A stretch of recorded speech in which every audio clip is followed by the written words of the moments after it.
যশোরের শার্শায় বাওড়ের পাহারাদারদের মারপিট এবং বোমা বিস্ফোরণ করে মাছ লুটের অভিযোগ উঠেছে স্থানীয় কামরুল বাহিনীর বিরুদ্ধে। বিস্তারিত দেখুন যশোর প্রতিনিধি শামীম রেজার প্রতিবেদনে। বুধবার গভীর রাতে উপজেলার মহিষাকুড়া বাওড়ে এ ঘটনা ঘটে। এ সময় সন্ত্রাসীরা বাওড়ে থাকা ৩টি ঘর ভাঙচুর করে ২ লক্ষ টাকার মাছ লুট করে নিয়ে যায়। বাড়ির সকলে আমরা ঘুমিয়ে গেছি, এমন সময় আচমকাভাবে একটা বোম পড়লো। বোম পড়ার পরে আমরা হাত ঘুমিতে গেছি, চেতনা পেলাম।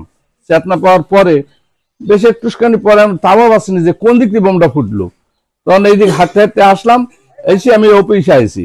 অফিসে লাইট মেট দেখে ওই জায়গাটায় বোমা ফেলিয়েছে, আর এই জালের কাঠি মাটি এইসব নানান তাল জিনিস ফেলানি আছে।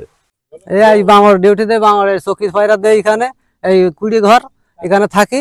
তো এখানে ওরা এসে আমাদের মারতে যায়, কুপাতে যায়। তো আমরা ভয়তে পানি সাঁতার দিয়ে আমরা দড়ি মারি। গার্ড ছিল 4 জন, তাদের মাছ ধরে দিয়েছে, কই দিয়ে কুড়িয়ে কুপিয়ে বাওয়ারে ফেলিয়ে দিয়েছে এবং অফিসে গিয়ে বোম বাস্ট করে দিয়েছে। কিছু মাছ ধরে নিয়ে গেছে, অন্তত 2 থেকে 1.5 লক্ষ টাকার মাছ ধরে নিয়ে গেছে। 3টে কুড়ে ছিল। এই কুড়েগুলো বালন্ড গ্রামের কামরুল বাহিনী ওরফে পল্টু বাহিনী, এরা আমাদের কাছে চান্দা চাই। চান্দা না দিয়াতে এরা কালকে এসে বাংলাদেশ থেকে মাছ 2 থেকে 1.5 লাখ টাকার মাছ ধরেছে, গাটেদের তাড়িয়েছে, কুড়িগুলো সব কুপিয়ে কুপিয়ে ভেঙে ফেলেছে। অফিসে গিয়ে তারা বোমপন্ত মেরে এসছে। এটা সব বালন্ডর লোকজনেরই কাজ ছিল। আমরা এখন নিরুপায় হয়ে পুলিশের কাছে আমরা সুষ্ঠু বিচার চাই। আর এখন কেউ গার্ড আর যাতে যাচ্ছে না, এর বিচারটা খুব তাড়াতাড়ি আইনের মাধ্যমে আমরা চাই।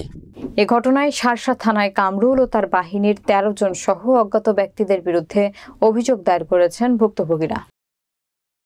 আমার থানা এলাকার মহিষাকুড়া, যেটা বেনাপোলের বালুন্ডার কাছাকাছি, এখানে খবর শুনেছি যে কে বা কারা মাছ ধরতে আসছে। আমার অফিসার অলরেডি পাঠিয়েছি।